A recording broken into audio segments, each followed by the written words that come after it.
সালামি নিয়ে আসলে মজার ঘটনা বলতে একবার মানে ওই সময় ছোট ছিলাম, তো আমার চাচু উনি করছে কি এই 2 টাকা দামের নতুন নোটগুলো যেগুলো আছে ওগুলো নিয়ে আসছিল।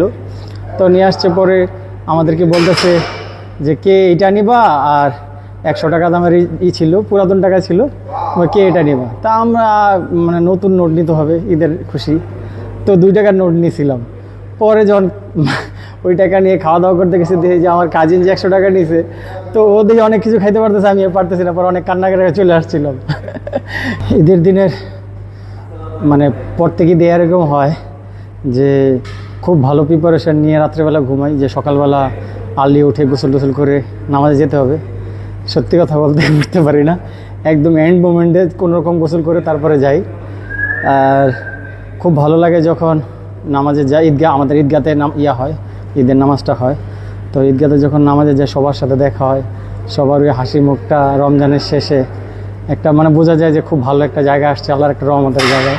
এই জিনিসটা পুরো বছরই খুব মিস করি, খুব ভালো লাগে আমার। সালামি নিয়ে আসলে মজার ঘটনা বলতে একবার মানে ওই সময় ছোট ছিলাম, তো আমার চাচু উনি করছে কি এই 2 টাকা দামের নতুন নোটগুলো যেগুলো আছে ওগুলো নিয়ে আসছিল। তো নিয়ে আসছে পরে আমাদেরকে বলতেছে যে কে এটা নিবা, আর 100 টাকা দামের ছিল, পুরাতন টাকা ছিল, কে এটা নিবা। তা আমরা মানে নতুন নোট নিতে হবে, ঈদের খুশি, তো 2 টাকার নোট নিয়েছিলাম।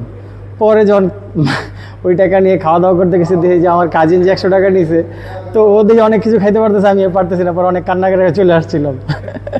এই জিনিসটা খুব মানে লাগে যে কত ছোট ছিলাম যে বুঝি না যে কোনটা ভালো কোনটা মন্দ।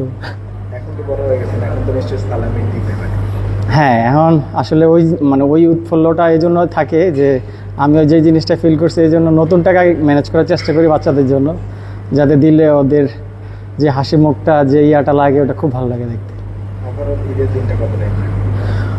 ঈদের দিন অবশ্যই আমাদের মুসলমানদের জন্য অনেক আনন্দের একটা দিন, কারণ আমরা খেলাধুলার জন্য অনেকে রোজা রাখতে পারি না। তো আসলে যখন মানে ঈদের দিন সবাই যখন বলে যে রোজার শেষে সবগুলো 30টা রোজা বা 29টা রোজার পর যখন বলে যে ঈদের দিনটা পালন করতেছে, তখন মিস করি যে আমিও যদি সবগুলো রোজা রাখতাম মনে হয় ওর মতো আমিও খুশি হতে পারতাম। তো এই জিনিসগুলো আসলে কষ্টদায়ক, এখন প্রফেশনালি আমরা পারি না, কারণ দুইটা একসাথে হয় না। যেমন যদি রোজা রাখি মাঠে গেলে 100% চাইলেও এফর্টটা আসে না, বডি সাপোর্ট করে না, যার কারণে আসলে একটা ছাড়তে হয়। তো যাক, আল্লাহ মানে ইসলাম সহজ ধর্ম, এই জন্য আল্লাহ বিধান রাখছে যে পরে করা যায়, তো চেষ্টা করি পরবর্তীতে করার জন্য।